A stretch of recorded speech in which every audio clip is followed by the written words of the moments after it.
के संगे हंसत खेलत रही गे जान सुन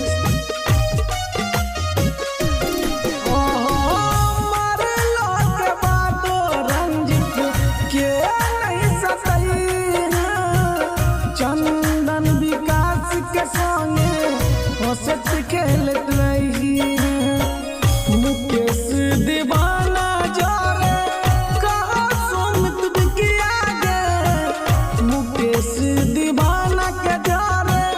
कहा सुमित बिकिया गे शुभ शुभ लगई है जान गे चिता में अगिया गे शुभ